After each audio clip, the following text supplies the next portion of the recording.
Welcome back to another episode of the SoCal Delinquents Podcast. baby. Welcome back, guys.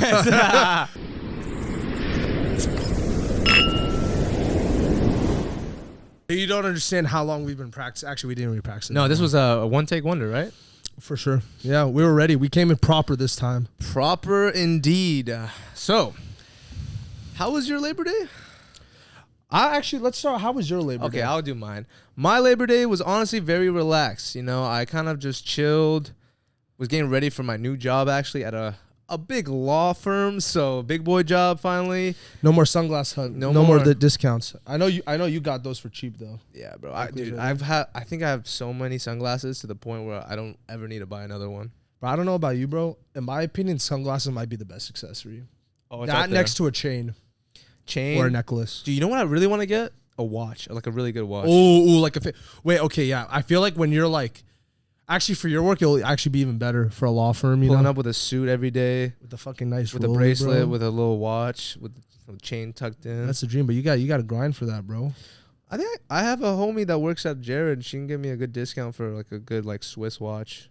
I'm not trying to get a Rolex or anything, but like, you know, something that looks proper, classy, silver, either blue face or. So wait, do you think? Actually, this is a question for the viewer: gold or silver?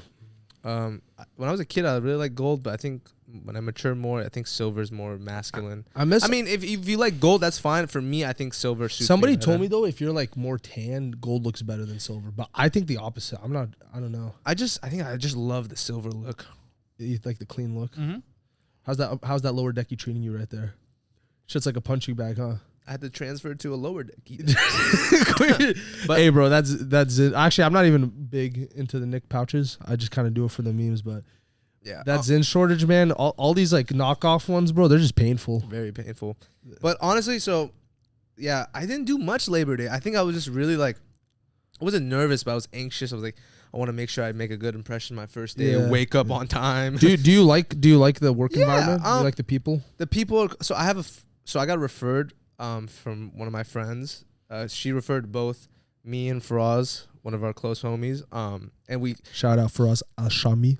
It's so funny because whenever I told everybody, yeah, like me and Faraz just got the same job at the same law firm, they're like, no way, you guys are working, because we worked together at Sunglass Hut. Now we're working at the law firm. So it's just, it made like the experience a lot easier for me because I know people that work there. So yeah, like people there are super nice, but it's not like everyone's coming up and saying, oh, hi, my name is this. And I think it's just, is a lot of people. So it's not, what exactly are you doing at the law firm? So I'm a case manager assistant. So that's a good sounding title. Yeah. Now tell me what actual like. So we basically call clients to assist and get documents for their because it's like an injury law firm. Let's say, like, for example, me and you got in that accident. Remember, we were not at fault. How can I forget that accident? Yeah. So, medical files, if they need it, we have to schedule appointments for them for doctor visits, or if they're missing, like, we need to get a police report. We contact the police department. It's just a lot of like. So you're gathering files, information. Okay. Yeah. So we'll help making that process a little faster for the attorneys and the case managers and everything. So that's good on a resume, huh? Very good. The pay is like, obviously it's not I wish it was more, but me and Faraz are mainly doing it for the experience, and hopefully we can get a good letter of rec for our law applications in the future. And for me, I was telling you earlier, I just like that it's a very professional environment. Yeah. Wearing a suit every day, looking classy, looking fine. Bro, I was going to say, if wearing suits just outside was normalized, bro, I would love wearing a suit everywhere. I was telling, I don't know if it was you, but I wanted more occasions where I can wear suits. And now, like, my next paycheck, I want to get like a nice coat, a nice suit, a nice belt. The watch will be a nice accessory. You know, it's just nice. Like the schedule of waking up has been a little difficult. Just trying to micromanage my time better. But I think as I go on, it's gonna be a lot easier. Do you have a morning or a nighttime routine? So yes, I've started a morning and night routine. I think that's essential. So I've talked to you about it as well. I want to wake up usually. Like last week, I woke up at 5:30 with Faraz to go hit the gym, but we came home, we made breakfast. Like we've been carpool sometimes, which is kind of cool. Like we just it's damn, bro. Yeah, we're like tight now, bro. Like it's super cool because like my mornings I'm trying to either get a lift or study a little bit for the LSAT and then just go to work. When are you applying for law school? So it's kind of like the application opens up in the fall, like October, November, and it ends around March. So I have any time between that window. Are you applying to one or multiple schools? Oh, multiple. But they don't have separate deadlines? Some schools do, but most of the schools I'm applying to is a similar time frame. Okay. So I want to send out my application hopefully like before Christmas or after, preferably. Just depends on how well I do my LSAT, my letters of recs if they come in time, and my personal statements. So I gotta start on personal statements actually like now or yesterday. I will say, because I've been like, after I take my GRE, I'm gonna be working on applications. Yeah. You should ask for letters of rec for anybody applying to law school. Ask for letters of rec, or at least give notice with plenty of time in advance, like at least 1 to 2 months. So I believe I already received one like completed because I told one of my professors right before I graduated. That's good. That's the hardest one. I need 2 more. I still need to send the email, so hopefully I can just get that in this week, and then hopefully it can be done right before I apply. But I'm also waiting if I can like get one from the firm because I feel like that'll be really good. I just can't ask now because I just started. Do it after like a couple months. Yeah. No, not even a couple. Like after a month, if you get close with one of the higher ups or whoever hired you, that's what I did. After a month of working, month and a half, I asked the PT that I was working with closely, hey, can you write me? He's like, yeah, more than happy to. I went to dinner with him, like we're close. But yeah, and then the third one could be any of your previous employers, so you can even ask your Sunglass Hut homie. Yeah, I can. I would prefer to get like from like a professor or another firms. Professor. But like worst case, I might ask him as well, just so I can get multiple. For me, I don't know if it's the same for you. I need minimum of 3. Minimum of 3 up to 5. Yes, correct. I think the grad school process is very similar for all the grad schools in terms of like the amount of what you need. Yeah, I wasn't 100% sure, but now I feel like it's pretty much the same for most. I that's what I realized. It's like any grad school, it's always okay. You have for the application, right? You have your personal statement. You have, for me, I have to do a video just talking about myself. Damn. Yeah, and then you have to, because you also have interviews, but then you also have to do 3 to 5 letters of recs. We said the personal statements and then your transcript. Yeah. Which is also the hardest part because when you upload your transcript, you also have to write each individual class for each individual semester. And damn. It honestly, that's the thing. Applications is time consuming. Yeah. But that's why me and Sherwin recently, we've been dialed. Yeah, I gotta get on. I gotta do the transcript stuff too because I feel like that's gonna take a while. Did you just have a moment of realization? No, I forgot how long that might take. Yeah. Oh, it takes, dude. That's why I literally like I'm taking my GRE next week. Mm-hmm. By the time this episode comes out, I'm gonna already have completed the GRE. But as soon as I'm done with that, I'm like straight applications because my first one's due October. Yeah. So 1st. my LSAT exam is October. I might actually just start my application like to get the transcript stuff, like start the process now. Yeah. Just so I have some more time. Anyway. Yeah. But yeah, honestly, the firm's nice. Everything's right now just training. So, like, I don't feel a lot of pressure, but like, because I haven't even been assigned a case manager yet to be working with, and they said it might take some time just so I get really familiar with the setting and how to do everything properly.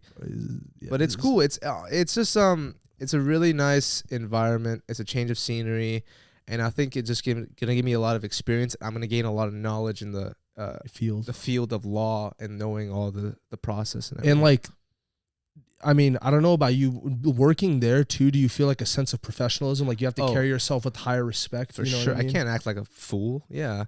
You got to save we got to save the degeneracy for the weekend. I can't be a delinquent, you know. You like that? You like that? That's for you guys. But yeah, I think as fellow delinquents, as I continue to work there, I'm gonna like it more and meet more people. Like, I think the work environment, like everyone's chill. It's like going to a new school. Like everyone's gonna be nice to you, but they don't know you yet. So it's like you haven't built those relationships yet. Do you have a lot of people your age too, like trying to go into law school? There's like there's like the girl that trained me. She actually she graduated from Berkeley and she's like considering doing law, but she's just working here to gain the experience as well. But she's like a case manager assistant lead, so she's been there I think like a year and a half. So Yeah, I mean, there's some people my age, some people older, so it's like a good mix. Yeah. Yeah, so I've been liking it so far. Yeah, it's funny because like everything you say, that's exact. Like I said, very similar to like you get appointed a PT, you have the people your age. Yeah, I feel like our jobs are like what we need to prepare us for our field in the future. Yeah, and it's nice because like, like I was saying too, it's like it's nice to be like carry yourself, with a higher I don't want to say prestige, but like like you're like okay, sure. I gotta respect, I gotta look good, I gotta feel good. Yeah, I feel a little more confident in yourself. You're like, I'm doing a kind of a big boy job. Yeah, you're like you know what, I'm not just the scum of the earth. I'm not contributing nothing to society. Well, I'm not.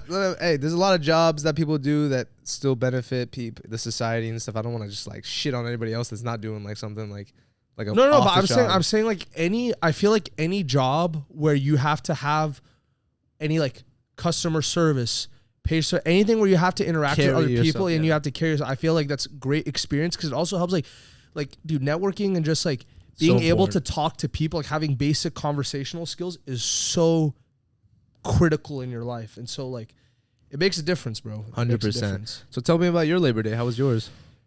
I definitely had a little bit of a wild Labor Day. Yeah? So yeah, I went up to Berkeley to visit my girlfriend, Ella. Fantastic time. Lovely time. I remember when I first got there, it was funny, though, because, that's where I went to school. So, like, when I got there, I was, like, happy to see her. We had a lot of fun. But it was, like, when I was walking the street, I still had a little bit of, like, I was a little bit, like, anxious. I was like, oh, man, I got flooded with the memories of, having to, like, study and shit. I was like, oh, fuck. Like, but then I got over it. Like a throwback. Yeah, I visited my old frat, met some, like, close friends that I haven't seen in a while. And then, we actually, first night, we went out to San Francisco. Ooh. We went to this club called Audio SF. And one thing I will say, because, like, I tell people I went to Berkeley, and they always ask, like, oh, how's Northern California? I heard it's kind of like a shit show. And like, a mess. A little bit of a mess. And, like, yeah, there's some rough parts, but I will say this, bro, especially with San Francisco, bro, there's so much you can do. Oh, for there. sure. So, and because the thing is, the different, how LA's super sprawled out? SF's like condensed. Yeah. Right. Everything's so like, walking distance, basically. Yeah. So basically we went, right. We pre-gamed and I got wasted. I was like, I blacked out pretty much. Oh, dang. Not blackout drunk, but I was like, having a good time. I was having a great time. And even my girlfriend was like, I know you're having a great time. As soon as I start unbuttoning the shirt, it's like levels, bro. The first unbutton, you're feeling a little tipsy. 2, you're like, yeah, I'm getting there. What's if you guys ever see me and I'm out, if I'm wearing a button up shirt and it's like unbuttoned, I'm gone. He's bro. there. He's there. And then once I start offering drinks, it's GG's because I don't have the money to be buying rounds, but I just be doing that, bro. Your wallet must hate you right now. Bro. So I was gonna say, so we went out, right? The morning after, I looked at my bank account and I cried because I was like, bro, what the fuck? I was like, come on, you're supposed to keep me a check, bro. What, you told that to Ella? Yeah, I was like, come on. She's like, I can't stop you. She's like, you were doing you, man. You were. Yeah. I have those moments too. Yeah. And I'll pop up a picture. It was funny, but yeah, no. So we did that. I got rowdy, and then next one, I got hungover the next day. But then we went out hiking. Went to our family. Went to this like nice sushi place. That shit smacked. I haven't had sushi in a while. Yeah. But then the last day, I saw Alien Romulus finally. Ooh. Bro, Alien Romulus. For those of you who haven't watched, we might talk about spoilers maybe a little bit later. We'll put obviously I think we'll put like a timestamp of when to skip to if you don't want spoilers. Yeah. But I will say this, I think that's one of my favorite movies of the year. Definitely I think top 3. Simply because for me the way I rate movies, I feel like is like based on like how good it is in the genre, right? Sci-fi horror, I thought that was up there. Bro. Yeah, for me when I watched it too, it was I watched it in 4DX too, so it was kind of an interesting kind of little experience. I can't imagine 4DX. It was sick. So when I first watched it, I was like, all right, it was really entertaining, super fun. Love the practical effect use. Big fan of that. I like how they use mixed CGI and practical effects. It made it look more realistic. Plot wise, I didn't think it was the best. Like there was some gaps in the story where I'm like, I got lost or I was trying to follow along, but like especially the ending, it was so sick. I will say there are certain movies where obviously you watch for the plot, right? Or like the main highlight is like, oh wow, that was a fantastic story. Romulus, I don't think was necessarily that, but I will say in terms of like creating the atmosphere and the scare factor and everything. It was spot on, bro. That was one of the movies where I just kind of walked out and I was speechless. Yeah, and I was spooked too. Like the next day too, it was funny. I was like outside like training, like doing like SAQ drills and stuff. And I had like my earbuds in, and I heard like a random noise. And I literally like, flipped the fuck out because I was like, it was the day after. I was like, oh fuck! I was jumping because I'm like, dude, like, it was scary, man. Especially, I'm not gonna say what, but there's this one creature they've never had in the Alien universe. You know what I'm talking about? The tall motherfucker. Yeah, bro, that was nightmare fuel, bro. And they used, you were saying they used a real actor, not an actor. We can show a picture for the audience, but he used to be a high school basketball player. He played for like Spire Academy. The reason I know this was because LaMelo Ball, he was one of the more popular high school recruits.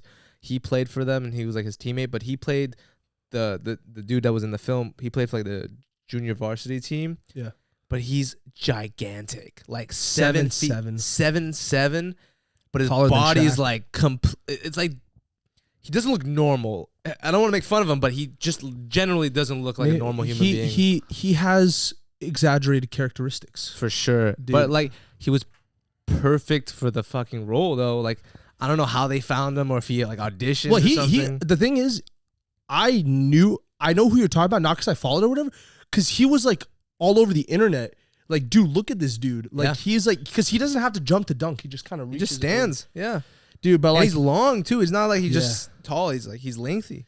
But the problem is, because you said he didn't get into the NBA. He never was going to get into. He's too frail and skinny, too. His frame is too big, where it seems like his muscles never developed to be able to withstand that frame. And he can't run back and forth for a long duration, which you need to be able to do in the NBA. Yeah, But I think it's perfect for him now to be like an actor or like to be in those type of movies because he is like abnormally like long. He's a long. So he can play like Slender Man. He can play those type of roles. Oh, bro, he's probably, if they do another Slender Man, he's probably gonna be 100%. And like, it's not like he needs a speaking part. He just needs to look like the creature or villain or whatever the fuck. I hope he got paid well for that because he did a great job. I hope so, dude. Yeah, he did. He scared the shit out of me. I will say, you know who was a good actor though. I don't think this is much of a spoiler. Yes. The robot, yeah. Dude, where I feel like when an actor can play multiple different personalities and just switch it up on the fly like that, dude, I hope that guy is in more hopefully stuff. Gets more stuff. Yeah, no, I was like reading a lot of articles and stuff and people commenting. Everyone loved his character and his acting, and I thought he kind of stole the show in some scenes. Oh, no, I thought he was definitely the standout. I thought the acting was not that bad in general. Oh, no. I like the performances for sure. It was just so, and dude, it was so like, it was just an unsettling movie. Yeah. Which I was like, I'm not, I watched it with Ella, bro. I'm not gonna lie, I don't know how I could have watched it without her because I was holding off. I was like, bro, please, I need protection, bro. Like, I was genuinely like fearing for my life, bro. Like, I don't know what else did you like think of the movie, or like honestly, like what's your rating of it? I overall give it like a solid 8. I was about to say 8, bro. I was like, obviously, yeah. Once you mention like that type of movie, you're not just focusing on the plot. Yeah. And it took me a couple days to like actually give it a ranking. Like when I walked out of the movie, it was like I enjoyed the experience, especially in 40X, bro. Like the chairs move. There's like water and like pss, pss, like. Dude, I watched it in Dolby. I felt something hit my feet, and I think it was like mist with the face quality. Oh, dude, bro. like me and Faraz were sitting next to each other. We're like, what the fuck was that? Dude, oh my God, dude. That is, honestly, too. So I was going to say, man, because for me, that was the second Alien movie I watched. The first one I watched was Prometheus. Fire movie. I loved. Dude, you know what's funny? I heard people were hating when it first came out. Like, oh my God, there were no xenomorphs or whatever because the main creatures. But it was a prequel. But dude, it was so good, bro. Michael Fassbender, he's the guy that plays the robot kind of guy. Great villain. He's just a phenomenal actor. I fucking love him, bro. Michael Fassbender is one of the greatest. He played Magneto too, bro. Killed that shit, my guy. Oh, bro. Fire movie. He was so good, but bro. He played. He's just a phenomenal actor. Anything he's in, I always try to tune in. He's one of those actors where you watch, even if the movie's not good, you know he's gonna put in a stellar performance. He makes it good. Like whatever scene he's in, you know he's. Bro, I don't know if you guys watched it. Steve Jobs. Oh, I didn't watch it, but yeah, I can imagine he did a great job. I think it was Eric Sorkin's that he wrote. Oh, dude, I literally watch. Like, it's a weird thing, but sometimes it's a comfort movie. Like whenever it's on, I don't skip it. Like it's such a good movie. I definitely recommend you watching it. It's like biographical, obviously. Yeah, and it's like it's not like a action movie or anything, but it's like it's very real, like real emotions. It talks about real stuff, like the buildup of Apple. If you guys are interested in anything like that, and yeah, so like. I think this is a great benchmark for future Alien movies if they keep the same direction. I don't hope they don't like. I know like the Predator movie. I think the recent one that came out was Prey. Like I heard that was a good movie too. I haven't watched it. Yeah, we should watch it. But I heard they want to do like another crossover film. I feel like if they do, I just don't hope they don't just make it a fanfare. Just make a good story. That's why I don't like all this multiverse crossover stuff. Because I'm like, for me. I mean, we're both big movie goers. If you guys don't know, we big fans. I love watching movies, all genres, as long as it's good for the genre. I feel like you have to. It depend on the genre what to expect and stuff. But I will say, I hope with Aliens, right? What I was hoping for is more of like almost like a Twilight Zone type thing, where like I don't care as much for a linear story. and I'm hoping more for like just kind of like they film random different groups in the Alien universe, because it's such because that's the thing, they're expanding it so much. And it's like one thing I like, right, about what it did so far, like Prometheus. I didn't watch the original Aliens. I'm going to do now after Romulus. I want to like watch all of them. I heard I haven't fully watched them, but I know the very first couple were like really good apparently. Yeah. And I was gonna say I'm hoping that like we learn more about the universe through these different groups, and it's more so you just like follow them and they encounter different stuff, different creatures. So I've heard because the first one came out in like 1980 or 90s. Yeah. It's kind of hard to fully like. There is some correlation and connection, but it's like it's not as easy because it's such a long time frame. But I'm saying because like one thing that was a tie between, like I said, I haven't watched Covenant or the original three. I heard Covenant was messed up. Like messed up in a good way or best? Like I meant like it's like some fucked shit happens in that. Yeah, I think Michael Fassbender is also in that one too. Yeah, because Covenant is a direct sequel to Prometheus. It was supposed to be a trilogy, but apparently Covenant bombed at the box office when it first came out. But it was a good, like fans loved it though. Apparently, I've heard mixed reviews. Like some people are like, oh, whatever. But I've heard also people liked it. I'm still gonna watch it. Yeah. Sebastian, did you watch it, Sebastian? Covenant, was it good? Oh, okay. He says it was good. I'm trying because I think now me and Ella are gonna like watch all of them just to keep up. But I was gonna say, one tying thing is like, right, you're learning about all these different creatures, but also the company, right? I don't know exactly what the company is, but it seems like the company wanted, yeah. But it seems like they're like an overarching thing where it's like, okay, like this company has like, you know, its own agenda, and it's always love that part of the. That's what I'm saying. I want to discover more about the world, and I feel like that's what makes a good franchise, when you have an expansive world like that, and there's so many different things you can explore rather than this like linear story, and more like, because that's the thing with like character study movies or stuff that focus on the character. I feel like it's hard to expand. Yeah. Rather than it's hard to do multiple movies on just characters, in my opinion. Yeah, because it's like, you know, it's like you can only do so much with their character arcs, right? Especially if you're doing time jumps and anything like that. Yeah, but stuff like for example, another one's like Planet of the Apes. Dude, I was exactly gonna bring that up. Planet of the Apes, like I was gonna say, so far I think Planet of the Apes is my favorite movie of the year, the new one. So New Kingdom. Listen, when we watched it, I know what because I know a lot of people, even people, my housemates in my house, they had mixed feelings about it. So when we watched it with our friend Arton in theaters right when it came out. Not right when it came out. Like a couple weeks after, like a month. But I didn't know I went in there completely didn't know anything about the story or like much of it. I had an amazing time watching it. I thought it was a great film. All three of us agreed that was like I think at the moment, when we were saying, it's the best it was the best Planet of the Apes movie, I can say it's probably it's 2, then 3, then 1. But the reason it's Koba. Is the second one or third one? The second one has Koba. Okay, so it goes 2, 4, 1, 3 in my opinion. I think I can agree with that. So the reason 4 I loved so much was the story was a great build up, even though some people thought it was slow. I loved the character development. I loved Proximus, Bro. even though he didn't have a lot of screen time, so I love the character, and I love the concept of how humans were devolving and apes were evolving.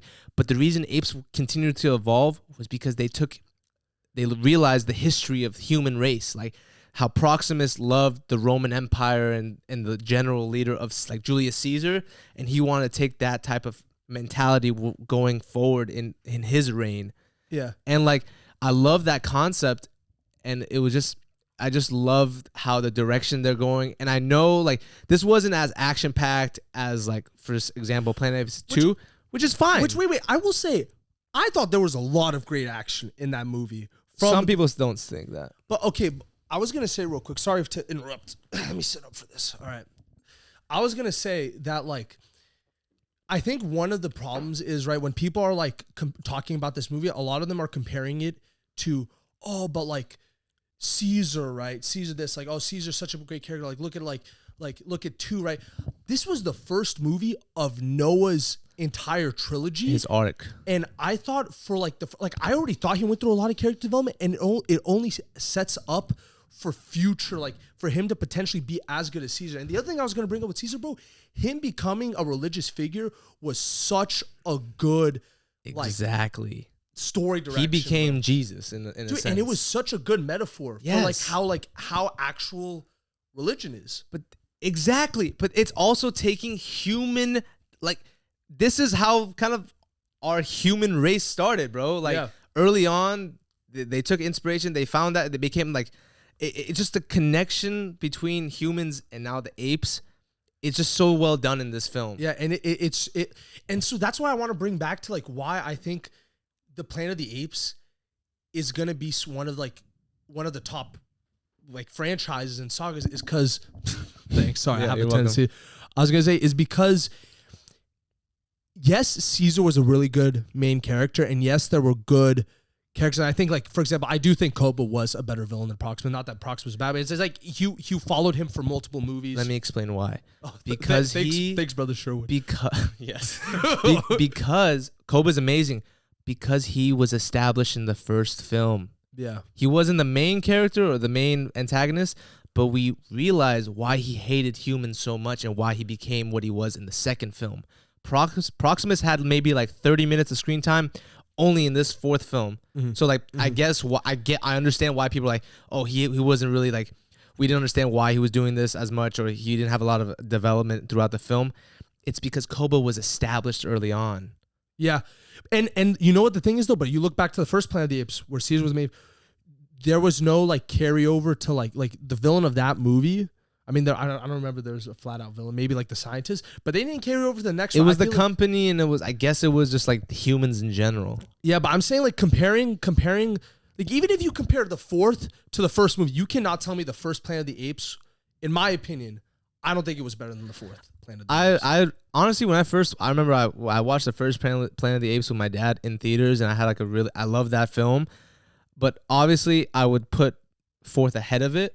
But it's still a great film. Like the first one, I thought it was the perfect new introductory to this new era of Planet of the Apes. I haven't really watched the old ones, and I've heard they're really good. But this like new era of Planet of the Apes, especially with the first trilogy, was amazing. Now the start of this new trilogy, I think it's gonna be phenomenal. Yeah. And I was gonna say real quick, backtrack because then I have another point. Mm-hmm. With this new trilogy, right? Because I think also people were thrown off like, oh, what? Caesar's dead. They're starting with this new like 300 years ahead, this time skip or whatever. What are you supposed to do? Yeah, and I was gonna say, and I feel like the reason you can do that is because, like I was saying, Caesar's a great character, but they introduced this background arc where you're learning like about this world. Like, oh man, in the background, the humans are devolving, the apes are evolving. It's like it's creating this world that you can take into future movies. And then what they're going to eventually do, which I'm theorizing and I've heard other people say, is eventually, right, you saw how they were looking at space. Yeah. And Noah was intrigued by space. They're eventually going to connect it to the original trilogy, bro. Exactly, bro. Why don't people understand this? And what people don't know, if you don't know, the original Planet of the Apes, the big, they were advanced. They were so advanced. They were on Mars. Actually, the humans you follow in the original, because it follows humans, right? Mm-hmm. They think they're on Mars, and then they learn like, no, the world became into this dystopia with like this hierarchy with the apes on top and the humans being on the bottom and stuff. It's like it eventually ties back, and that's why I like it so much, because it's leading up to that, and it's gonna create this insane kind of like circling narrative, circling story, and it's just like fire franchise.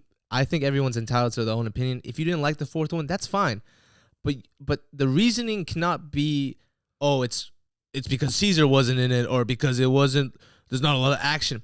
It's you have to think of this fourth one as like the first Planet of the Apes. It's start to a new story and a continuation.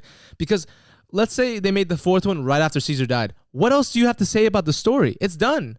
Like, there's no other characters to really follow. Yeah. So, like, Caesar lost almost everyone. Only thing Caesar had left was his youngest child. Also, Caesar's arc was done. Yeah. He went from this ape who was the first like really smart one. He learned how to become this leader, right? Yes. And then he basically had to struggle with like fighting his, like basically maintaining his morals, right? Of being it was a battle, being an example, bro. Being a symbol, bro. It was his battle of being an ape, like defending his own kind, but also he was raised by a human. Yeah. His father was a human, basically. Yeah. So he was able to have that moral thinking of like, yes, humans can be bad, but not all humans are. And like, yeah, he wanted like kind of being able to coexist, right? And that's what's crazy about like the fourth, when then you learn how Proximus is twisting his like words, and like how he's like, like, oh, apes together strong, and like twisting it to be like, okay, yeah, like fuck the humans, we're gonna kill the humans. I don't want to go off this religious or like this. I don't want to. I don't want to uncharted territory. But think about it. That's why I like the connection, because they can take, like, Proximus was using Caesar's words to advance his own interest and his own agenda, bro. Exactly, bro. I don't want to go off too much more about it, but I recommend, if you haven't watched it, watch the fourth one.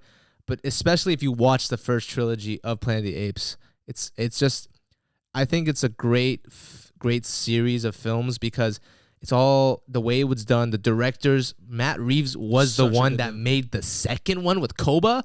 The guy, that's one of the great minds as a director. He made the Batman movie. He's gonna make the second one, which me and him are very excited to see. That's gonna be so sick. Bro. But yeah, I mean, I'm just really excited for the future of the Planet of the Apes series. Yeah, and like kind of tying this back to what we were talking about, it's like I said, that's what makes good franchise and genre defining movies and movie series. You gotta take time. I like that. Take time to develop the world, bro. Going back to Matt Reeves and his version of the Batman, people were kind of upset, like, oh, after the first one, like, we need the new one like tomorrow or like next year. But he was like, no, bro, I'm gonna take a long time. I'm gonna take maybe 2-3 years, and it's supposed to be scheduled to come out in 2025. And dude, that's fine, because the more you take time with a film, the better chance it's gonna be good. Especially when you like, are trying to make it look good and stuff, and like you're putting time into it, because that's the problem with Marvel. Marvel's trying to do too much. They're not giving time for their CGI team, for their writing. Marvel sadly has fallen off for me, and like we have our opinions about it. Like, I think it is the theory that we grew up on the best generation of Marvel, like the peak, the come up, before it became this like, oh, we got to release a movie each year, each fucking month. Tie everything in, and it's like, with the multiverse, it's cool, but like, it's so messy. Like the new Spider-Man movie coming out soon with Tom Holland, everyone thought, okay, finally we're gonna get a street action. That's what I was hoping Spider-Man. for. Nope. Apparently, it's gonna be, I don't know the exact story or what it's gonna be about, but I don't think it's like, initially it was supposed to be Kingpin was supposed to be involved and like street villains. And I thought that would have been a sick version of Spider-Man. I like him going back to his roots, because that's what made. People can say like, oh, Tobey Maguire is the best or not the best Spider-Man. You can't lie. His movies were relatable, bro. That's why his memes hit, bro. Dude, especially as we get older, bro.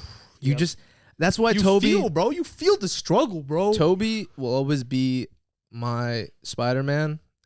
I love Andrew Garfield. He was done wrong by Sony with the writing, but he was amazing. Tom Holland's a great actor. I think he does the role justice. But Tobey Maguire, he had a sense of reality and realness to his character and that's what makes Spider-Man good. because Toby's not this cool, like, I'm not Toby. Peter Parker's not this cool, like, cocky guy. Dude, he's just like a normal kid trying to figure it out. And he has to do everything on his own. But he's dropped this big responsibility in his hand, and he's willing to sacrifice his own personal life to do what's right. Damn, bro, you're about to make me tear up, bro. That's why Spider-Man's one of the best characters of all time. But see, and I think that's why, like, yeah, because Spider-Man, the entire point of Spider-Man, right, is if you're like, yes, he has cool powers. Yes, he has a cool rogues gallery. Yes, like, yeah, he's just a cool superhero. But it's also just like he has relatable issues that like other superheroes don't have. Like nobody's gonna be able to relate to Superman. Nobody's going to be able to relate to Batman being like that rich, but people can relate to a dude just trying to make it who's struggling to like balance his life and shit. And that's why too, I feel like one of the drawbacks of Tom, and it's not necessarily his fault, it's just the fact that he's in the MCU and how they did it where he was kind of given a lot of stuff. Yeah. And I thought it was cool that they were trying to like do this arc where he's like learning how to do stuff on his own, but it's like, what makes Spider-Man good is he never gets handouts. He never gets the easy road. Yeah. It's always, he has to struggle to make it, to survive, to live his life. And it's like, it's never like, okay. And it's like one of the nice things about like, you know, like the comics is like, you know, eventually when you see that he's starting to get stability or starting to like, you know, live a good life, it's like, you're happy for him. You're like, oh man, like there's a payoff, right? For sure. But it's like, if you're given everything, it's like, you don't get that payoff. Yeah. And like, I guess maybe they wanted to go a different direction because they did that with the past two Spider-Man, like Toby and Andrew. That's fair. But now you gotta go back to the roots. Like you can't just keep doing this shit where he's like fighting in space or he's fighting these fucking characters that are like, they're just even Spider-Man's like villains. You understood the reasoning they are villains. Like Harry Osborn, like he was his best friend and he felt like he got betrayed because his father got killed by Spider-Man, so he had this vengeance out for him. But Doc Ock. Yeah, it's just, for me, Marvel has become something that I'm less excited for.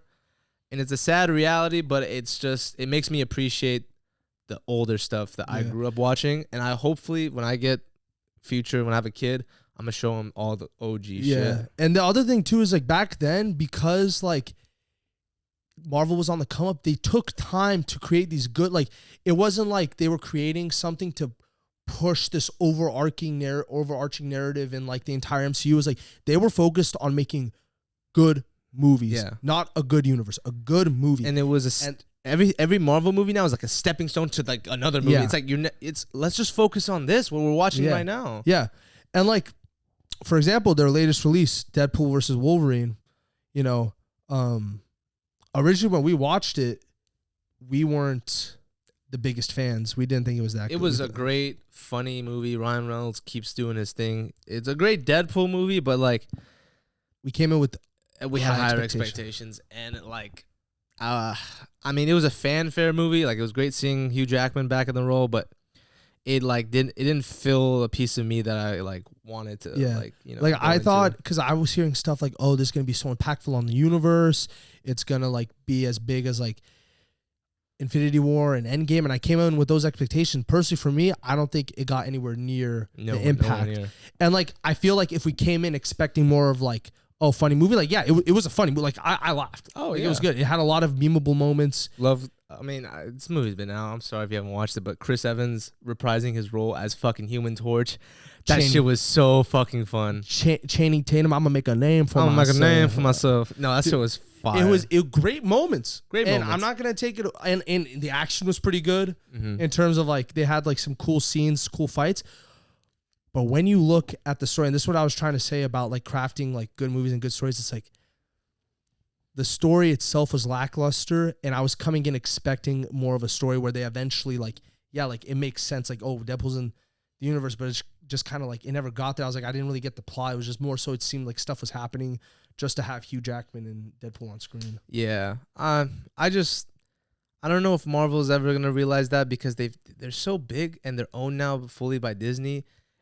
It's just whatever they release, they're obviously going to probably make money off it, but there's always going to be somebody who watches it. Yeah. And I don't know. I feel like some fans now, they just want to see like the stuff that Deadpool was. Like maybe I just think differently with what I want to see in a film now with Marvel, but I don't know. I I've personally want accepted more. I want more substance. Exactly. I want the movie to make me feel some type of way. For example, Romulus. I felt terrified. I was shitting my pants. Yeah. Yeah. Planet of the Apes. I was in awe of this huge epic, and I was like, oh my god, it's insane how they developed the story. Blah blah blah. Deadpool.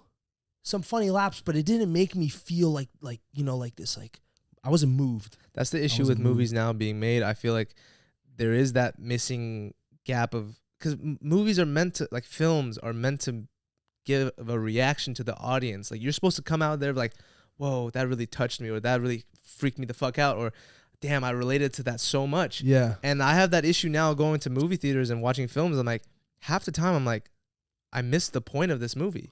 Yeah. Like it was cool for like a couple of scenes, but I'm like, that's it? Yeah. It left me like, I felt like I didn't even need to watch this in movie. It felt like I can just wait till it drops on like fucking Hulu or Amazon. Yeah. And that's what sucks about movies now, bro. Yeah. Did you know Romulus was originally supposed to be scheduled for film service release, not like a theater release? Oh, that would not have done it justice, bro. It would have failed, in my opinion. Yeah. But I don't know who had the creative right to do it. They said, we'll take the risk in theaters, and they made so much money. Look at it. You take these gambles, you take these risks, and it pays off. We need studios to realize this. Like, movies like that need to be in the theater, and for fuck's sake, man, bring the fucking ticket prices down. Oh, bro. $17 to $20 for a movie? Bro, and you know how much Romulus cost me and Ella when we watched it in Dolby? $25. It's ridiculous. $25, bro. We can understand. We're struggling recent grads. We can't pay $25 for a movie each fucking week or month. Or at least create like the nice thing about like these really premier movie theaters is it's like really nice amenities, theaters. Yeah. It adds. But honestly, if you can like at least like make some theaters like the old dollar theater we had in Irvine, where it's like at least create somewhere like, maybe it's not the nice theater, but it's a big screen.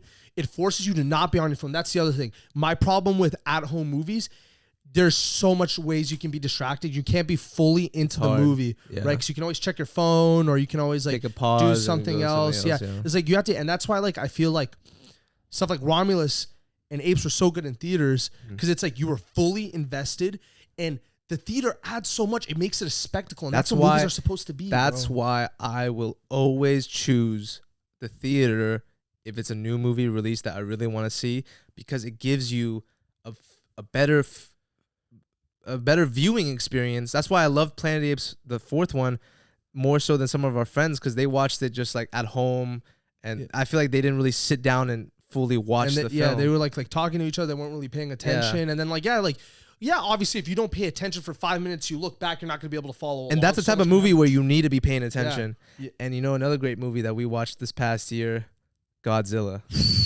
And actually, no, I think that was last year. Oh, well, anyways, but it was another great movie. It was a movie where like you had to watch it in movie theater, because I remember like I usually don't like going to watch the Godzilla movies, because I'm like, all right, it's a shitty story. There's no like you're gonna walk out of there just like, oh, I just watched the fucking Godzilla just kill people and like destroy a city. But this one had characters that you can like, you felt bad for. You there was a lot of emotion being conveyed. Yeah, and it wasn't even an English movie. It was Japanese. But I'm like, god damn, I had to use the bathroom. I'm like, no, I don't want to miss anything. Yeah, because like, that's the thing with the Godzilla. That's why like the US ones just don't work. It's because they're just kind of focusing on, oh, big scary monster, when in fact the history of Godzilla, if you don't know, it was created post World War II, after the nukes were dropped on Japan as like a response, right? And it was like, it has like all this history. Like Godzilla was more of like this symbol of like mass destruction and stuff. And they always, like the old movies, they connect, and like the old lore of Godzilla is always connected to how it affected the people. And like, it wasn't focused on Godzilla, because Godzilla's not really a character. Like once you make Godzilla like this anti-hero and shit, and it's like, all right, he's more supposed to be of the symbol of fear and the symbol of like chaos and destruction. Yeah. Of death and stuff. And what you need is a compelling story and a compelling human characters who go over have this insane like character development or like these character driven stories like with the new one. That's why I love those types of movies. Did so well in the box office. They won awards. I just hope they realize, big movie studios realize these types of films people still want to watch. Yeah. Because it's just like I see less and I'm a big fan of even indie movies, like stuff that's not like, oh, it's not about aliens, it's not about space. It's just about real humans. Like we people. watched Iron Claw. Iron Claw was a great film. Fantastic movie. It was a biopic, and like I was sad that it didn't get nominated for any awards, and I think Zac Efron deserved at least like a nod for like a Zac Efron was so good. So he transformed in that role. Also, Jeremy Allen White, he's just a great actor. Great actor, fantastic. yeah. I like In the Bear. I've watched like all 3 seasons. Great actor in that. Just like, yeah, it just like the thing is, for me, as much as I love big blockbusters, I don't want every movie being released in theaters to be a big blockbuster. That's how it is now, though. I want diversity in the viewing experience. I want, when I go in to watch a sci-fi movie, I'm watching a sci-fi movie. If I'm watching a biopic, I can watch a biopic. Yeah. If I want to watch an action blockbuster, I can go watch an action blockbuster. I don't want like everything to be like, oh, okay, it's another cut multiverse movie or action movie and stuff. Yeah, it's just and like also just like the use of practical effects. Key. Godzilla, for example, another reason it hadn't made such a big profit. Very cheaply made movie, not in the way that it was like cheap, but more in the way like they did not utilize the money they had. Yeah, and made a great movie. Yeah, and like they used a lot of practical effects, which are cheaper than CGI, and it looked good. It just takes time. That's it. Alien Romulus, a lot of practical effects mixed with CGI, but like that's I feel like for you to feel some type of way, the movie has to be grounded in some sense of reality where at least it like looks real. And I feel like especially with how they're mass producing CGI, it's like when it looks cartoony and stuff and it's supposed to be this kind of realistic movie, it doesn't work. It doesn't but work. honestly, I really liked our talk about the movies, and we want to keep this as like another segment for our podcast.